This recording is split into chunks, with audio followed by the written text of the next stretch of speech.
여러분 안녕하셨습니까? 양명태 TV의 양명태입니다. 오늘은 2023년 8월 2일 수요일이 되겠습니다. 여러분 오늘 동아일보 단독 보도에 말이죠. 이런 보도가 나왔습니다. 국내 거주하는 중국인이 1인당 건강보험료 있지 않습니까? 우리들의 가장 좋은 건강보험료. 건강보험은 누가 만드는 줄 아십니까? 박정희 대통령이 만들었습니다. 많은 반대를 물리치고 그때 무리하게 사회보험을 해야 된다. 이 보험을 해야 국민들이 혜택이 돌아간다.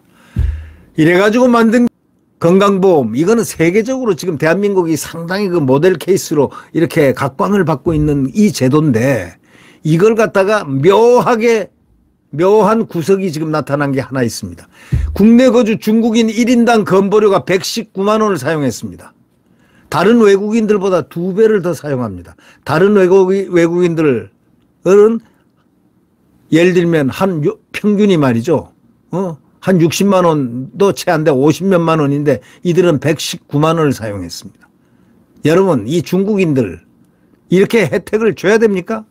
그러니까 이 의료보험공단에서 얘기하기를 68만 명에 8,091억 원을 지급했는데 이 부모가 입국되는 즉시 피부양자 자격을 또 줍니다. 이 문재인이가 만들어놨죠. 피부양자 자격을 딱 줘가지고 그러니까 아픈 부모들 다 데려오는 겁니다. 입국할 때.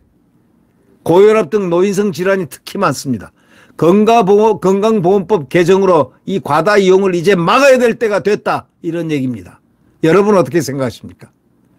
국내에서 건강보험 혜택을 가장 많이 받는 중국인이라는 것은 이미 우리가 알려져 있죠.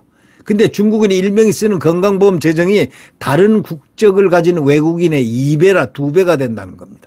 고혈압이라든가 암 같은 노인성 질환으로 진료비를 받는 비율이 타 국적 외국인보다 특히 높습니다. 건강보험 재정 수지가 올 들어서 적자로 돌아설 것으로 예상되는 가운데 일부 외국인의 건보 과다 이용을 막을 제도적 장치를 빨리 서둘러야 되지 않겠느냐라는 바로 지적이 나오고 있습니다. 이 동아일보 단독 보도입니다. 중국인 1인당 건보료가 119만 원을 지급한다는 겁니다. 이게 참 기가 막힌 얘기입니다. 네. 다른 외국인, 다른 국적, 중국 이외의 모든 국적의 1인당 평균 지급하는 그런 건보료는, 건보료의 가져가는 포션은 중국인의 절반 수준인 59만 원 정도밖에 안 됩니다. 국적별로 가입자의 연령과 기저질환 빈도 등의 의료인이 이용량이 다소 차이가 날 수는 있겠지만 중국인만 유독 2배나 높은 이것은 정상적이지 않다는 분석입니다. 지난해 전체 건보 적용의 외국인 중에 중국인의 비율은 51%라는 겁니다. 중국인이 다 이용하는 거죠. 거의 다.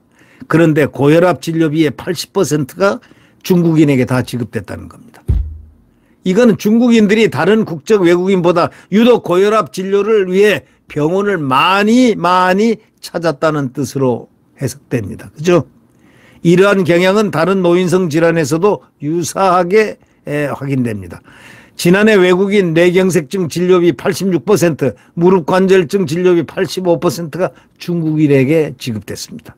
폐암 및 기관지암 진료비의 81%, 간암 진료비의 86%를 중국인이 차지했습니다. 그러니까 이게 건강보험에 가입한 중국인 피부양자 중에 고령자가 특히 많기 때문인데 그 이유가 뭘까요? 피부양자란 본인은 건보료를 내지 않지만 보험료를 내는 가족 밑으로 들어가서 혜택을 보는 자를 피부양자라고 하지 않습니까? 5월 기준으로 중국인 피부양자 중에 60세 이상 고령자 비율이 35%라는 겁니다.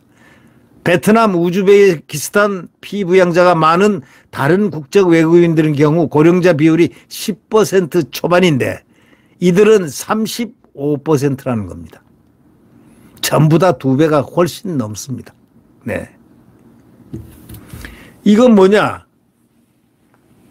국내에서 6개월 이상 거주한 사람에게만 피부양자 자격을 부여하는 내용의 건보법 개정안 2건이 지금 2021년 국회에서 발의됐지만은 논의가 지지부지한 상태입니다. 왜? 지금 국회는 바로 누가 장악하고 있습니까? 친중파 이재명이가 장악하고 있지 않습니까? 이러니 마침 대통령은 바뀌었는데 이자들이 딱 틀어잡고 있는 겁니다.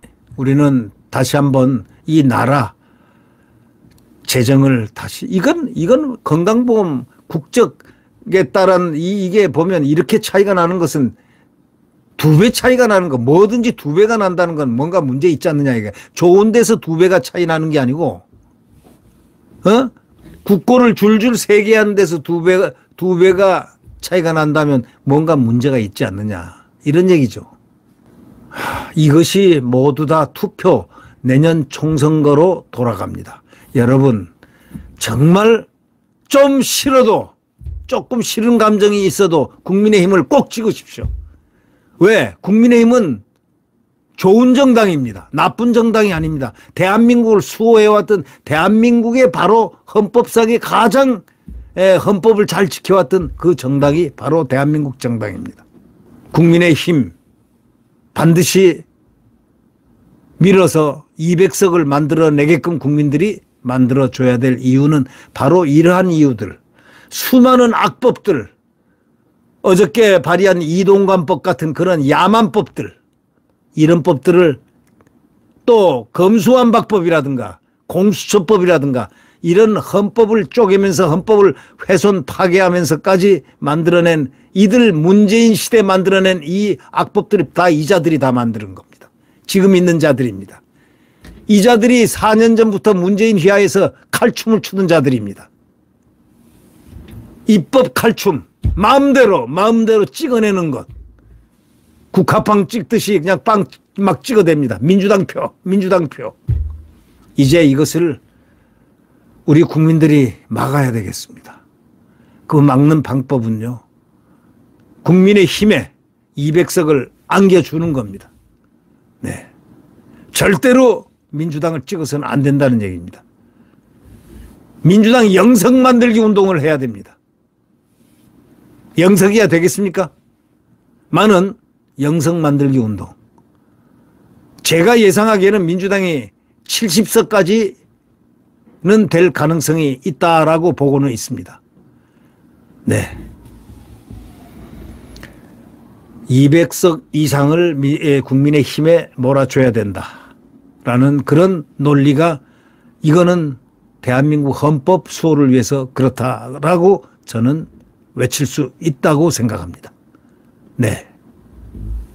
여러분 구독 버튼과 엄지를 눌러주시면 대단히 감사하겠습니다.